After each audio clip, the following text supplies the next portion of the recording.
ศิลปะแห่งการปล่อยวางในโลกที่เร่งรีบและมีความต้องการสูงของเรา มันง่ายที่จะเข้าไปพัวพันกับความวุ่นวายในชีวิตประจำวันและความกดดันอย่างต่อเนื่องที่จะประสบความสำเร็จตามความปรารถนาที่จะได้รับการยอมรับจากสังคมและครอบครัวและความกลัวที่จะพลาดอาจทำให้เรารู้สึกหนักใจและถูกตัดขาดจากตัวตนที่แท้จริงของเราและนี่คือศิลปะของการปล่อยวางการเรียนรู้ศิลปะของการปล่อยวางคือการปลดปล่อยตัวเองออกจากโซ่ตรวนปลดปล่อยตัวเองจากการยึดติดกับความหวังผลลัพธ์และความคิดเห็นของผู้อื่นการปลดปล่อยตัวเองไม่ได้เกี่ยวกับความเฉยเมยหรือความไม่แยแสแต่เป็นเรื่องของความไม่แยแสกับทางเลือกที่ไม่มีสติและในการเลือกที่จะทิ้งสิ่งไม่เหมาะสมเกี่ยวกับตัวเองต่อไปมันเป็นเครื่องมืออันทรงพลังที่จะช่วยให้คุณเรียกคืนความสงบภายในและค้นหาความรู้สึกอิสระท่ามกลางความสับสนวุ่นวายเมื่อคุณฝึกฝนศิลปะแห่งการปล่อยวางคุณจะเปิดตัวเองสู่โลกแห่งความเหลือเชื่อประโยชน์ประการแรกการปล่อยวางช่วยให้คุณฟังความรู้สึกและตระหนักรู้ในตัวตนมากขึ้นโดยการแยกตัวออกจากอิทธิพลภายนอกคุณสามารถมุ่งความสนใจไปที่ความรู้สึกภายในและได้รับความเข้าใจที่ลึกซึ้งยิ่งขึ้นเกี่ยวกับความคิดของคุณเองอารมณ์และความปรารถนานอกจากนี้การปล่อยวางยังช่วยให้คุณตัดสินตามสัญชาตญาณของคุณและค่านิยมของคุณเองแทนที่จะแสวงหาความถูกต้องจากผู้อื่นการพึ่งพาตนเองที่คุณเพิ่งค้นพบนี้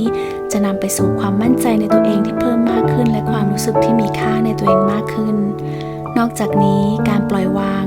ยังปลดปล่อยพลังงานทางจิตใจและอารมณ์ที่สามารถเปลี่ยนเส้นทางไปสู่การแสวงหาที่มีความหมายมากขึ้นเมื่อคุณปล่อยวางความกังวลเกี่ยวกับอดีตหรือการหมกมุ่นอยู่กับอนาคตคุณจะสร้างพื้นที่เพื่อความมีส่วนร่วมเกี่ยวกับช่วงเวลาปัจจุบันอย่างเต็มที่มากขึ้นการรู้สึกตัวนี้ช่วยให้มีการเชื่อมโยงที่ลึกซึ้งขึ้นกับคนที่คุณรักเพิ่มความคิดสร้างสรรค์และความซาบซึ้งมากขึ้นสำหรับความสุขที่เรียบง่ายของชีวิตการปล่อยวางไม่ได้เป็นเพียงแนวคิดทางปรัชญาเท่านั้นแต่ยังได้รับการสนับสนุนจากการวิจัยทางวิทยาศาสตร์และการศึกษาแสดงให้เห็นว่าการฝึกการปล่อยวางการไม่ยึดติดจะช่วยให้คุณลดความเครียดและความวิตกกังวลลงได้จะช่วยเพิ่มความเป็นอยู่ที่ดีทางอารมณ์และสุขภาพจิตโดยรวมอย่างดีขึ้นเมื่อเรายึดติดกับผลลัพธ์เราจะพาตัวเองไปนั่งรถไฟเหาะแห่งอารมณ์ที่อาจจะมาพร้อมกับความสำเร็จหรือความล้มเหลวได้ในทางกลับกันการปล่อยวางจะช่วยให้เราแยกตัวออกจากผลลัพธ์และมุ่งเน้นไปที่กระบวนการโดยการเปลี่ยนความสนใจของเราไปยังช่วงเวลาปัจจุบันและการกระทำที่เราต้องทำเราสามารถเผชิญหน้ากับความท้าทายด้วยจิตใจที่สงบและชัดเจนยิ่งขึ้นนอกจากนี้การปล่อยวางจะกระตุ้นการทำงานของเยื่อหุ้มสมองส่วนหน้าซึ่งเป็นส่วนหนึ่งของสมองที่รับผิดชอบในการตัดสินใจและการสร้างและการแก้ปัญหาเมื่อเราแยกตัวออกจากอารมณ์เชิงลบหรือจำกัดความเชื่อเราจะสร้างพื้นที่สำหรับการคิดอย่างมีเหตุผลและการแก้ปัญหาที่สร้างสรรค์ซึ่งนำไปสู่มุมมองที่เป็นกลางและสมบูรณ์มากขึ้นและช่วยให้เรานำความท้าทายของชีวิตได้อย่างงดงามและง่ายดายมากขึ้นอีกด้านหนึ่งการปล่อยวางสามารถมีผลกระทบอย่างลึกซึ้งคือในด้านของความสัมพันธ์ไม่ว่าจะเป็นความสัมพันธ์แบบคู่รักโรแมนติกหรือมิตรภาพหรือแม้แต่ความผูกพันและความคาดหวังในครอบครัวที่มักจะนำไปสู่ความผิดหวังและความไม่คาดหวังกับผลลัพธ์จะทำให้เราสามารถปลูกฝังความสัมพันธ์ที่ดีต่อสุขภาพและสัมผัสกับความรักและการยอมรับในระดับที่ลึกซึ้งมากขึ้นการฝึกฝนการปล่อยวางในความสัมพันธ์เริ่มต้นจากการปล่อยไม่ควบคุมหรือเปลี่ยนแปลงบุคคลอื่นยอมรับพวกเขาในสิ่งที่เป็นข้อบกพร่องและทั้งหมดของพวกเขาที่เขาเป็นปล่อยวางความคาดหวังใดๆที่คุณอาจจะตั้งเป้าไว้กับพวกเขาแทนที่จะมุ่งเน้นไปที่การเลี้ยงดูการเอาใจใส่และการเจริญเติบโตของคุณการสนับสนุนบุคคลอื่นในการสื่อสารการเดินทางของตัวเองก็เป็นสิ่งสำคัญเช่นกันในการฝึกการปล่อยวางและแสดงความต้องการและขอบเขตของคุณอย่างชัดเจนในขณะเดียวกันก็เปิดกว้างยอมรับความต้องการของอีกฝ่ายการปล่อยวางในความสัมพันธ์ไม่ได้เกี่ยวกับการถอนตัวหรือกลายเป็นคนเฉยเมยแต่เป็นการค้นหาความสมดุลระหว่างความเป็นอิสระและการพึ่งพาอาศัยกันในสังคมที่ขับเคลื่อนด้วยผู้บริโภคเรามักจะถือเอาเนื้อหาและการครอบครองด้วยความสุขและความสำเร็จ แต่ความสุขที่แท้จริงนั้นไม่ได้อยู่ที่การสะสมสิ่งของ แต่อยู่ที่คุณภาพของประสบการณ์และความสัมพันธ์ของเราที่แยกออกจากการครอบครองทางวัตถุทำให้เราเปลี่ยนโฟกัสของเราจากการตรวจสอบภายนอกไปสู่การเติมเต็มภายในโดยเริ่มจากการลดพื้นที่ทางกายภาพของคนปล่อยสิ่งของสิ่งต่างๆไปที่ไม่ตอบสนองวัตถุประสงค์หรือทำให้คุณมีความสุขอีกต่อไปการกระทำเช่นนี้ทำให้เกิดความรู้สึกเบาและเป็นอิสระ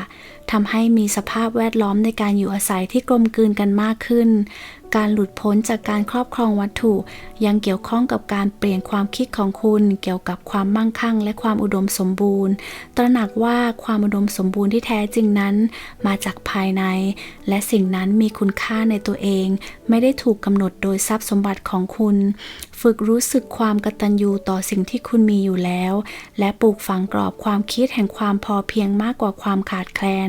กฎแห่งการไม่ยึดติดเป็นหลักการอันทรงพลังที่เสริมแห่งกฎแห่งแรงดึงดูดที่เรามักรู้จักกันดีในขณะที่กฎแห่งแรงดึงดูดระบุว่าชอบดึงดูดชอบกฎแห่งการปล่อยวางเน้นความสำคัญของการปล่อยวางและการยอมจำนนต่อการไหลลื่นของชีวิตเมื่อเราแยกตัวออกจากผลลัพธ์และปลดปล่อยความผูกพันของเราต่อความปรารถนาเฉพาะเราได้สร้างพื้นที่สำหรับความเป็นไปได้ใหม่ๆเพื่อเข้ามาในชีวิตของเรานี่ไม่ได้หมายถึงการยอมแพ้ต่อความปรารถนาของเราหรือเป้าหมายหรือความฝันแต่เป็นการวางใจต่อจักรวาลที่มีแผนที่ยิ่งใหญ่กว่าสำหรับเราโดยการยอมจำนนต่อช่วงเวลาปัจจุบันและทิ้งความคาดหวังออกไปเราปล่อยให้ปาฏิหาริย์ได้ทำงานให้เราการฝึกการปล่อยวางเป็นประจำโดยตั้งเจตนาที่ชัดเจนการกระทำที่ได้รับแรงบันดาลใจที่ดีแล้วปล่อยความจำเป็นในการควบคุมแต่มีความไว้วางใจในผลลัพธ์ที่จักรวาลจะมอบสิ่งที่ดีที่สุดให้กับคุณ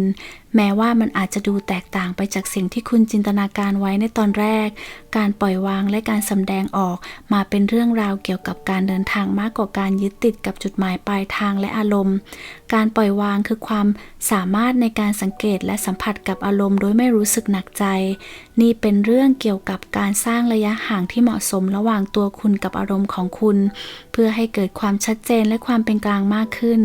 ในการปลูกฝังอารมณ์และการปล่อยวางการเริ่มต้นด้วยการฝึกสติการมีสติเกี่ยวกับ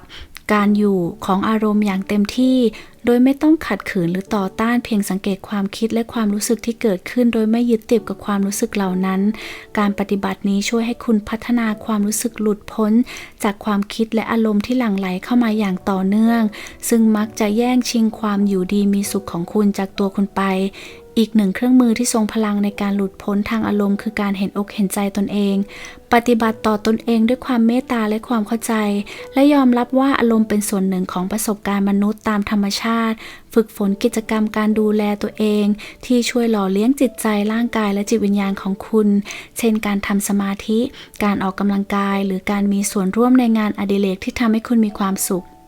การปลดพันธนาการอยากลึกซึ้งเกี่ยวกับจิตวิญญาณที่มีคำสอนทางจิตวิญญาณจำนวนมากเน้นถึงความสัมพันธ์ของการปล่อยวางและยอมจำนนต่ออำนาจที่สูงกว่าแม้ว่าคุณจะปฏิบัติตามประเพณีทางศาสนาที่เฉพาะเจาะจงหรือคิดว่าตัวเองมีจิตวิญญาณแต่ไม่เคร่งครัดในการปฏิบัติการนำเอาทฤษฎีการปล่อยวางมารวมเข้ากับการปฏิบัติทางจิตวิญญาณของคุณสามารถทำให้การเชื่อมโยงของคุณกับบางสิ่งที่ใหญ่กว่าตัวคุณเองลึกซึ้งมากขึ้นการปล่อยวางทางจิตวิญญาณเกี่ยวข้องกับการตระหนักว่าเราไม่สามารถควบคุมทุกสิ่งทุกอย่างได้การจำนนต่ออัตตาของเราความปรารถนาที่มีสติปัญญาที่สูงกว่านั้นเกี่ยวกับการไว้วางใจในการทำงานของจักรวาลและมีศรัทธาว่าทุกสิ่งจะเผยออกมาเท่าที่ควรเมื่อถึงเวลามาถึงการฝึกปล่อยวางเข้ากับการปฏิบัติทางจิตวิญญาณของคุณได้โดยการสำรวจเทคนิคการทำสมาธิต่างๆการสวดมนต์หรือพิธีกรรมที่สะท้อนเชื่อมโยงเกี่ยวกับธรรมชาติและยอมรับในตัวเองตื่นตะลึงในความงามและภูมิปัญญาของโลกธรรมชาติ ปลูกฝังความรู้สึกที่สนุกและไว้วางใจในกระบวนการของชีวิตโดยรู้ว่าคุณได้รับการสนับสนุนและชี้แนะทุกย่างก้าวการปล่อยวางไม่ใช่การปฏิบัติเพียงครั้งเดียวแต่เป็นการเดินทางตลอดชีวิตของการค้นพบตัวเองเพื่อการเติบโตต่อไปนี้คือเคล็ดลับที่มีประโยชน์บางประการในการฝึกการปล่อยวางที่สามารถนำไปปฏิบัติในชีวิตประจำวันของคุณได้นะคะ1ก็คือการฝึกนั่งสมาธิโดยแบ่งเวลาไม่กี่นาทีในแต่ละวันเพื่อนั่งสมาธิในความนิ่งสงบและสังเกตความคิดและอารมณ์ของคุณโดยไม่ยึดติดหรือว่าตัดสินนะคะข้อ2ก็คือละทิ้งความสมบูรณ์แบบยอมรับว่าความไม่สมบูรณ์และความผิดพลาดเป็นโอกาสในการเติบโตและปลดปล่อยความจำเป็นในการควบคุมทุกแง่มุมของชีวิตค่ะคุณปล่อยให้เป็นไปตามธรรมชาติและมีความยืดหยุ่นกับทุกสิ่งทุกอย่างนะคะข้อ3คือแยกตัวจากเทคโนโลยีหยุดพักจากหน้าจอและโซเชียลมีเดียมีส่วนร่วมในกิจกรรมที่ช่วยหล่อเลี้ยงจิตวิญญาณของคุณเช่นการใช้เวลาอยู่กับศึกษาธรรมชาติการอ่านหนังสือหรือการเชื่อมต่อกับคนที่คุณรักข้อ4ฝึกฝนความกตัญญูปลูกฝังความกตัญญูทุกวันโดยการยอมรับและชื่นชมพรในชีวิตของคุณ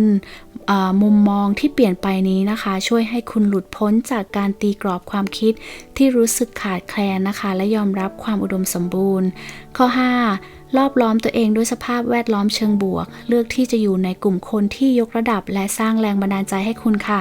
แยกตัวออกจากความสัมพันธ์ที่เป็นพิษหรือสภาพแวดล้อมที่ระบายพลังงานของคุณและขัดขวางการเจริญเติบโตส่วนบุคคลของคุณนะคะในโลกที่มักจะให้ความสำคัญเกี่ยวกับการผูกพันและการควบคุมศิลปะของการปล่อยวางเสนอเส้นทางสู่ความสงบสุขภายในและการเติบโตส่วนบุคคล